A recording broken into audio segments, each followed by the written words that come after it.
Hello and welcome back. And if you haven't been here before, then I am so glad that you found this channel. I would like to try to find a healing journey for all of us together. If we have been going through or are going through grief, trauma, all these really difficult things that actually we hear the word grief, we hear the word trauma, but what is it actually really like? It is a very lonely journey lots of the times, like I've said many times before.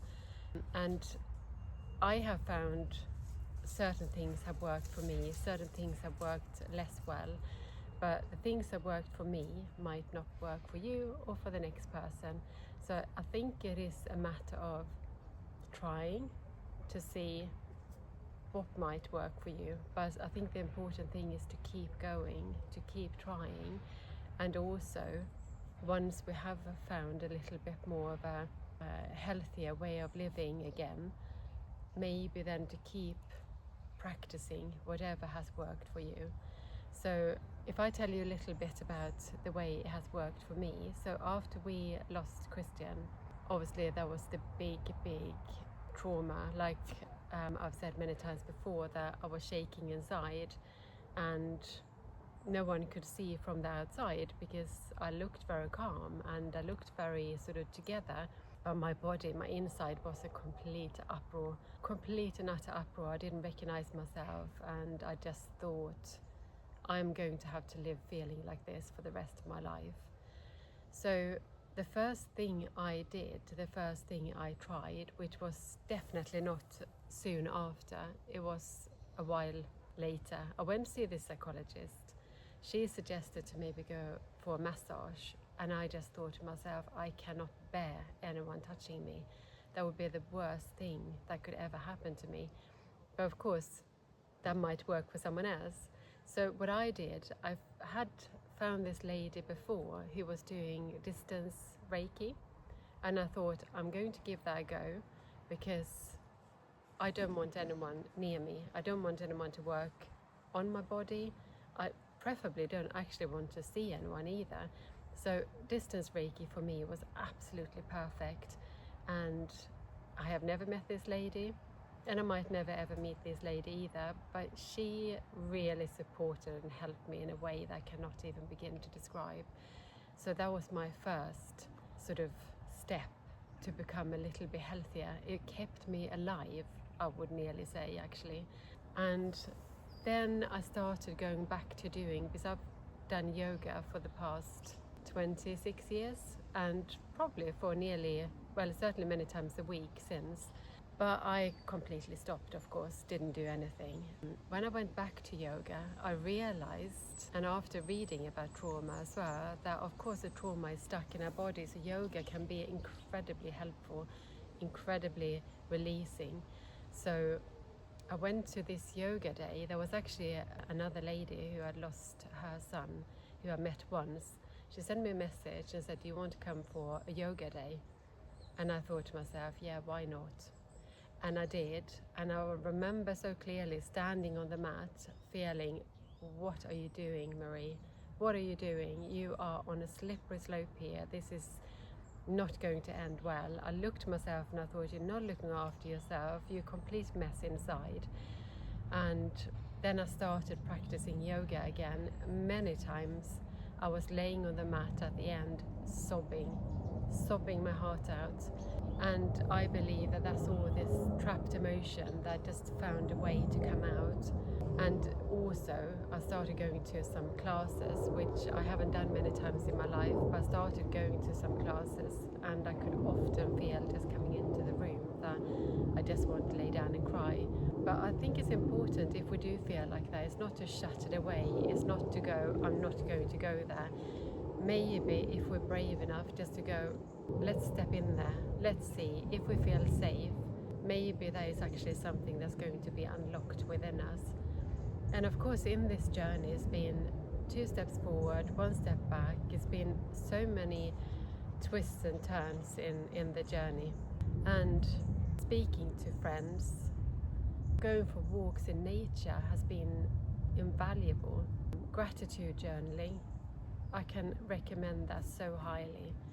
I started quite a long time after, probably 2 years after. I thought to myself, I'm going to start doing gratitude journaling.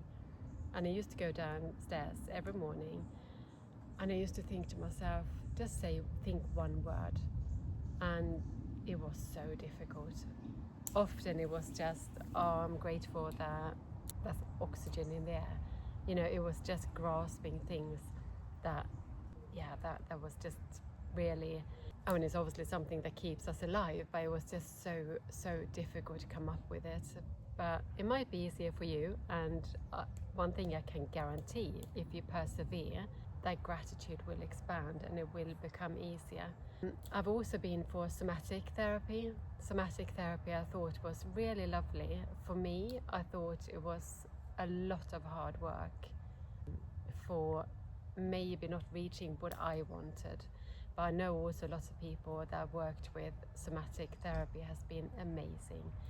Absolutely incredible and probably life-changing. But I'm just talking through what I've been working with and what has worked for me. So I'm sitting on my yoga mat, and that's what prompted me to actually do a video about what has helped me. I think we put little emphasis on our breath. So when we're in grief, when we're in trauma, we don't breathe into our stomachs. We often breathe very shallow. And of course, that's putting much more stress on our bodies. So first of all, to start breathing deeply into your stomach, have a conscious breath. But also with yoga, so the reason why I'm holding this block is I got these blocks actually after we lost Christian, when I started the yoga, because even if I couldn't move on the mat, even if I felt I don't want to do yoga, I used to put this block just behind my shoulder blades, lay flat on the mat and arms out, and what that does is just expanding your chest so you get more oxygen. And that is just a very freeing, very releasing exercise. Very, very easy, very simple.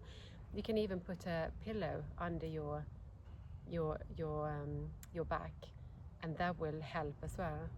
So whatever might help for you. I have then also started doing belief work, which has helped immensely for me. It's probably the thing. It's not probably, it is the thing that has unlocked it for me. I found me again within the trauma, within the grief. But there is a big but. Once you have come to that point that actually you feel like, I'm at a good level now, that's fine, keep going.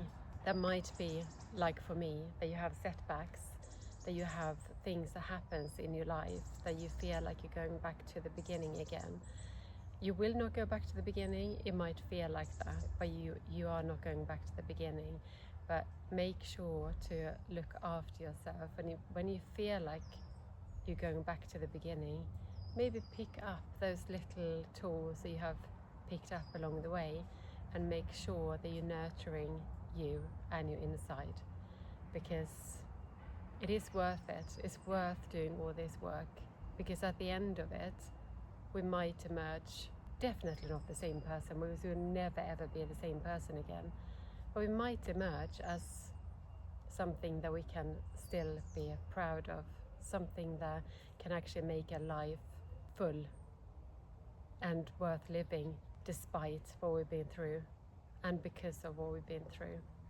So I'm here for you, and I see you, and I would love to connect with you. So please send a message, send an email, and if you have any questions, please just send them across, and I'll try to address them the best I can. Thank you for listening.